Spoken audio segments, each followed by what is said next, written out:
So that has been trimmed and graded, and now you can see how much nicer and how much smoother and flatter that edge is with having it being trimmed, graded, and clipped at that point. Okay?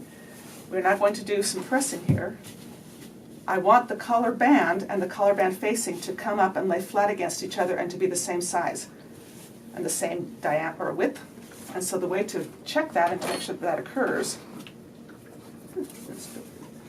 is to press from the shirt up to that collar band facing from the inside, and I am just putting a tiny bit of pressure on here, pulling it just a little bit.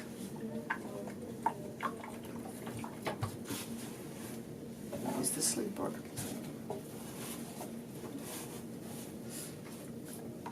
Rather than using your flat surface, you might find that using a sleeve board or using a ham makes it a little bit easier.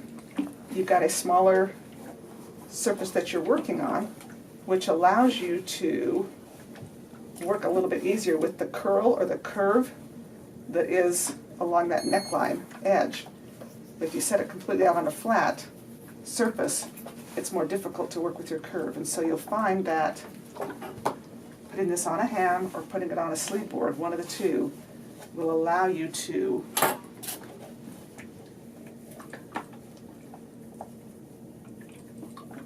press that edge.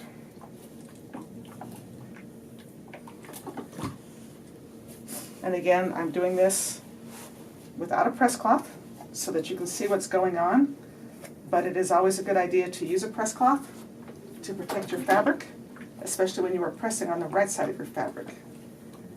And again, I'm just pulling collar band up.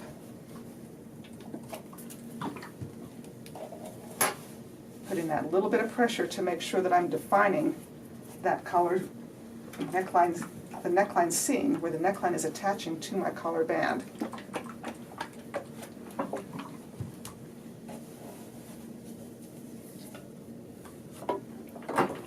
And yes, it takes a minute extra to press it from both sides.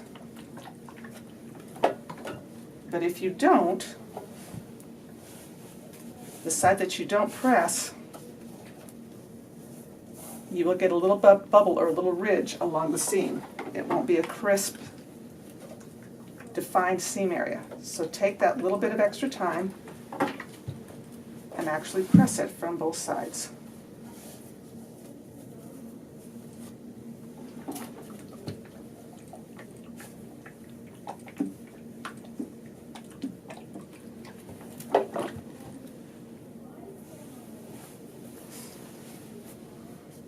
Okay, when that's done, you're going to lay this out, and you can see the seam that it has attached the collar to the inside of your collar band, and you can see that stitching line. We're going to take the collar band facing and fold that seam allowance under until it literally barely covers the stitching line, and it's important that it truly barely cover it. Okay? If you get it too short, you can see that you're going to have seam that doesn't get caught, and you'll have an open edge there on the inside. If you get it, so a lot of people say, well, I'm going to make sure I catch it, so I'm going to come up way above it. The problem with that, when we stitch this from the other side and your collar turns down, you will then have a ridge or a lip of the collar band sticking up above your collar when you wear it. And so you have to be certain that you literally turn this under and that it sit exactly along that stitching line. And then just give it a little press. If it helps you, you can pin it in place here as well, but we still have to trim, so you're going to wind up unpinning it when the time in just a minute.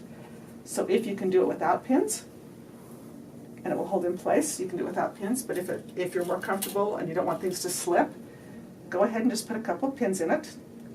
It'll stay in place now as you move up and around.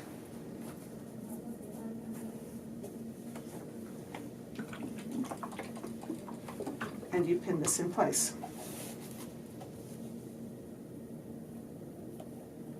Okay.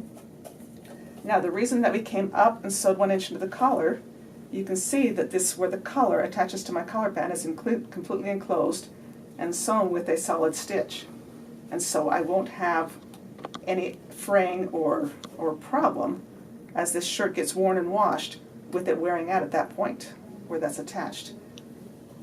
And so you actually have some firm hard stitching that first little inch.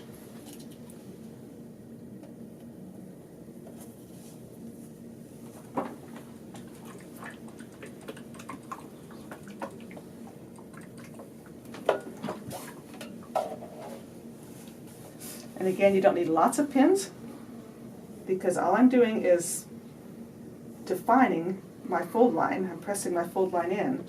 I've still got to trim this one seam allowance. When we trimmed and graded, we did not trim that one seam that was open.